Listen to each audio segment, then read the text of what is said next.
saya akan menyampaikan hal berikutnya yang telah saya siapkan sebelumnya dan membicarakan mengenai saksi-saksi. Dalam Deuteronomi Tuhan berkata pada Musa, cara untuk mengetahui nabi yang asli adalah apakah ramalannya menjadi kenyataan. Misalnya Elijah, dalam Al-Quran dipanggil Ilyas. Ia pergi menemui raja dan berkata padanya, tidak akan turun hujan. Hingga aku mengatakannya demikian dan kemudian selama 6 bulan tidak turun hujan. 1 tahun tidak turun hujan. Bahkan di Tunisia dalam setahun penuh tidak turun hujan. Kemudian Elijah pergi menemui raja dan berkata, kita akan bertanding. Dan mereka pun pergi ke Gunung Karmel dan melakukan pertandingan tersebut. Dan sang raja pun kalah. Dalam Al-Quran disebutkan bahwa Ilyas telah memperoleh sebuah kemenangan yang indah. Namun kemudian Ilyas berlutut pada raja dan Ilyas berdoa memohon hujan dan hujan pun turun.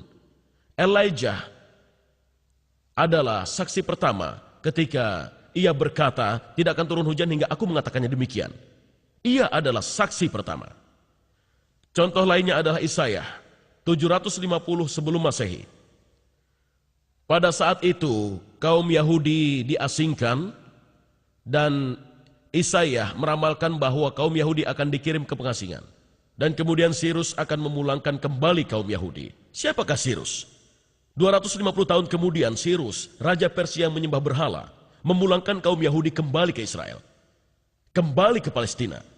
Dan di London terdapat silinder Sirus yang mengisahkan tentang cerita tersebut. Jadi Anda dapat menanyakan sebuah pertanyaan, apakah Yesus menepati ramalan-ramalan? Apakah Yesus melakukan mukjizat? Apakah Yesus membuat ramalan-ramalan?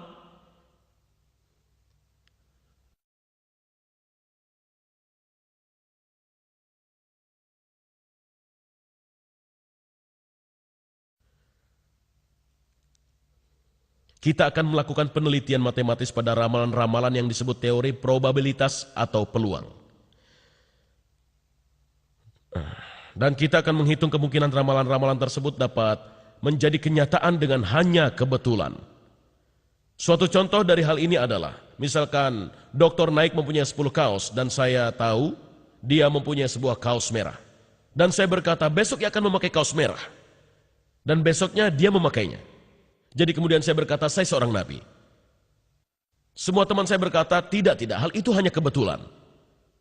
Misalkan Dr. Samuel Norman, beliau memiliki 2 pasang sepatu dan sepasang sandal. Keesokan harinya saya meramalkan kaos yang dipakai Dr. Naik, dan saya meramalkan bahwa Dr. Samuel Norman akan memakai sandalnya. Dan Dr. Sabil Ahmed memiliki 5 topi, dan saya berkata beliau akan memakai sorbannya. Kemungkinan-kemungkinan apakah yang saya miliki sehingga semua hal ini benar dengan hanya kebetulan? Sudah. Baiklah, Anda mengalihkan 110 dengan 15 dengan 13 dan Anda akan mendapatkan 150. Dan ini kemungkinan saya untuk mendapatkan hasilnya dengan keberuntungan. Bisakah slide-nya dihidupkan? Tolong, sebentar. Maksud saya layarnya diturunkan. Baiklah, waktu terus berjalan dan kita akan membahas tentang 10 ramalan. Dan kemudian satu lagi yang tidak akan kita hitung karena kita ingin membuktikannya.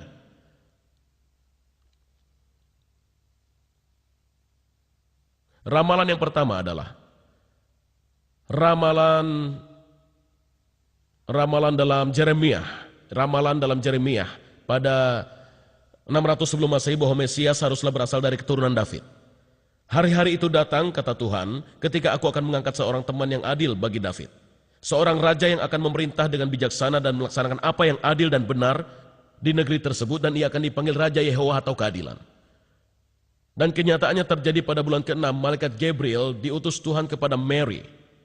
Malaikat Gabriel pun berkata kepadanya, janganlah takut Mary, lihatlah engkau akan mengandung dan melahirkan seorang anak laki-laki. Dia akan dipanggil Yesus, dia akan menjadi hebat dan akan disebut putra dari yang maha tinggi. Dan Tuhan akan memberikannya tahta ayahnya David dan kerajaannya akan abadi.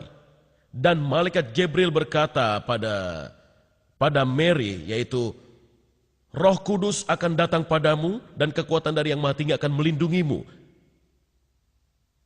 Maka anak yang akan lahir nanti akan disebut kudus atau suci. Ketika David adalah yang pertama, dia hanya berasal dari keluarga yang kecil. Tetapi setelah ia menjadi raja dan keluarganya menjadi terkenal, maka tiap orang akan mengingat bahwa sang raja mempunyai 50 sepupu. Jadi saya beranggapan bahwa 1 dari 200 orang Yahudi berasal dari keluarga David.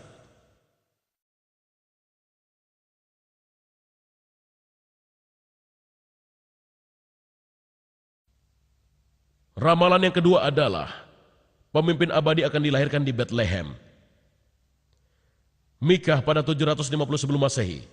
Tetapi engkau wahai Bethlehem, Efrata, hai yang terkecil di antara kaum Judah, daripadamu akan bangkit bagiku seseorang yang akan memerintah Israel, yang permulaannya sudah sejak purbakala.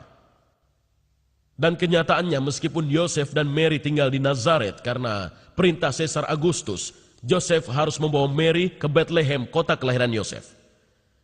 Dalam kenyataannya disebutkan, dan Yosef juga pergi ke Galilea dari kota Nazaret ke Judea menuju ke kota David yang disebut Bethlehem, karena ia berasal dari rumah dan keturunan David. Dan ketika berasal di Bethlehem, Mary melahirkan anak laki-lakinya. Bagaimana peluang dilahirkan di Bethlehem? Sekitar 2 miliar orang dilahirkan di dunia. Sejak dari Mikah hingga sekarang, dan 7.000 orang tinggal di Bethlehem. Jadi 1 orang dari tiap 280.000 orang dilahirkan di Bethlehem. Ramalan yang ketiga, seorang utusan akan mempersiapkan jalan bagi Mesias. Tugas ini dilaksanakan oleh Melehi dalam bab nomor 3 ayat 1 pada 400 sebelum Masehi.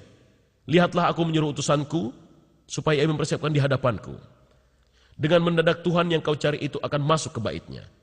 Malaikat perjanjian yang kamu kehendaki itu, sesungguhnya ia datang, firman Tuhan semesta alam.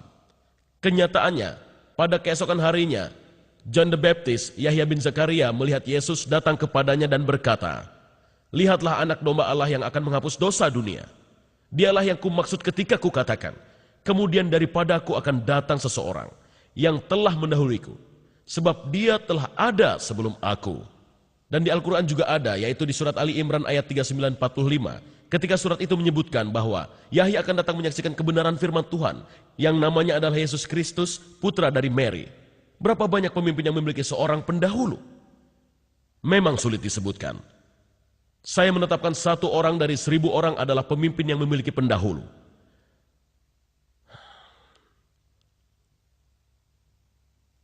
Ramalan yang keempat, Mesias akan melakukan banyak pertanda dan mukjizat. Dalam Isaiah 750 sebelum Masehi kita membaca, katakanlah kepada mereka yang sedang ketakutan hatinya, kuatlah dan jangan takut, Tuhanmu akan datang. Dan dia akan menyelamatkanmu. Kemudian mata orang buta akan melihat, telinga orang tuli akan mendengar. Dan kemudian kaki orang yang pincang bisa melompat seperti seekor rusa. Dan lidah orang yang bisu akan dapat berteriak gembira. Kenyataannya, The Gospel menegaskan sebagaimana juga Al-Quran bahwa Yesus melakukan banyak mukjizat. Bible menerangkan hanya 4 nabi yang melakukan banyak mukjizat, yaitu Moses, Elijah, Elisa, dan Yesus. Yesus adalah satu-satunya yang melakukan 4 macam mukjizat yang disebutkan dalam ramalan. Dan kadang-kadang, ia menyembuhkan semua orang yang datang kepadanya. Namun karena banyak orang muslim yang percaya bahwa terdapat 124.000 nabi, kita akan menggunakan angka tersebut dan mengatakan bahwa Yesus adalah 1 orang dari 124.000 nabi.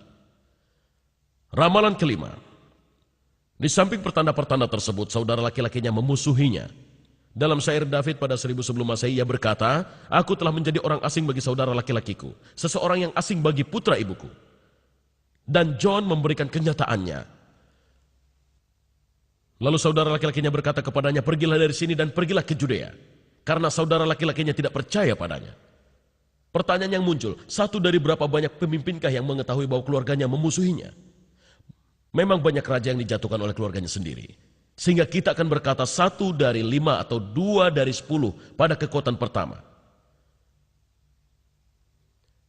Dan ramalan ke-6 diberikan oleh Zakaria pada 520 sebelum Masehi.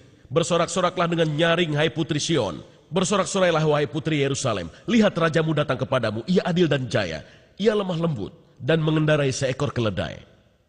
Kenyataannya, keesokan harinya kerumunan besar orang mengambil batang-batang daun palem dan pergi keluar menemuinya dan berteriak, Hosana, Terberkatilah ia yang datang dengan nama Tuhan.